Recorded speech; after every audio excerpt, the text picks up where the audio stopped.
Il est vrai qu'aucun chef d'État ne pourrait gouverner le Sénégal sans l'appui des confréries, ou tout au moins sans leur bienveillante neutralité. Le président Senghor, qui est catholique, a toujours su habilement consulter les grands marabouts et obtenir leur soutien grâce à des crédits distribués à bon escient.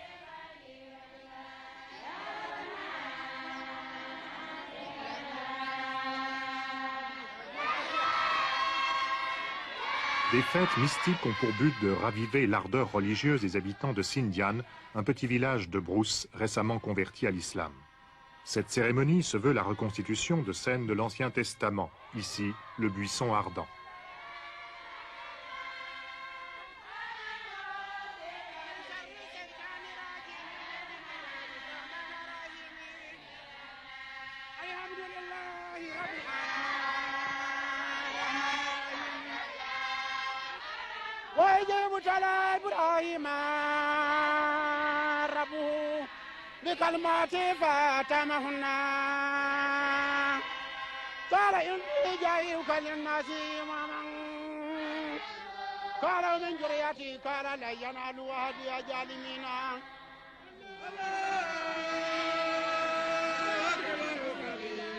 Leur marabout, Ousmane Badji, n'a que 38 ans et il joue un rôle politique qui dépasse les frontières du Sénégal.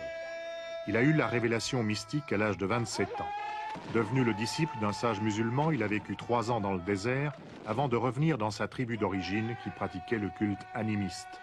En 10 ans, il est parvenu à islamiser toute la région et il est reconnu aujourd'hui comme un grand marabout dans toute l'Afrique de l'Ouest. Vous avez là notre site, c'est le site de la révélation du Sinaï, c'est-à-dire quand Moïse a pris la fuite de l'Égypte et quand assoiffé et fatigué, il est tombé à côté d'un puits, n'est-ce pas? Vous avez là derrière la case, là, vous avez des moutons qui sont là dans cette case. Vous avez là les enfants qui ont les tables des 10 commandements. Vous avez le buisson, d'ailleurs c'est à travers le buisson que la lumière s'est manifestée.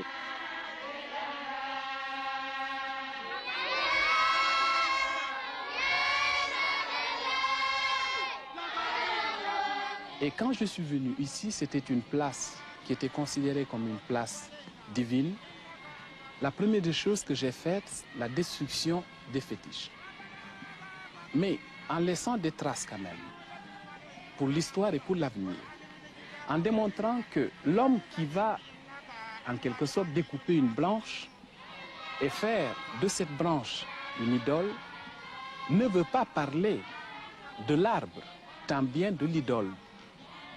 Il veut transcender à travers cette idole-là pour atteindre en quelque sorte l'infini, cette révélation qui lui reste inexpliquée. Et voilà pourquoi nous avons créé ce monument où nous avons enterré les fétiches. Ce site représente en quelque sorte, si vous voulez, le concept global de l'univers libre d'une part et d'autre part de ce qui nous reste caché dans les cieux.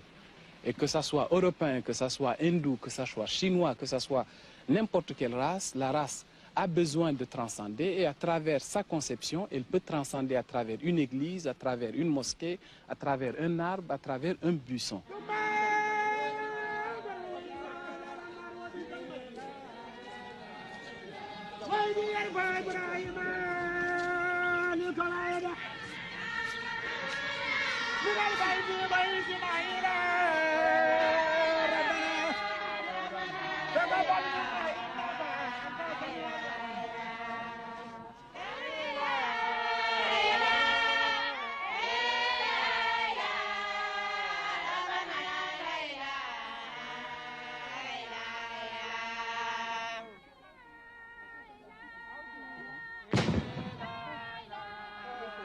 Je suis d'origine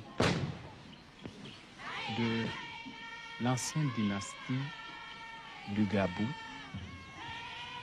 que le président Senghor chante dans ses premiers poèmes.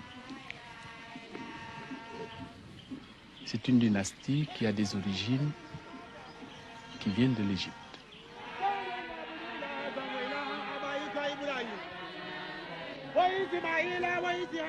Ousmane Badji a reçu de nombreux hommes politiques dans son pavillon diplomatique. Il a de fréquents contacts avec le président Houphouët-Boigny de Côte d'Ivoire.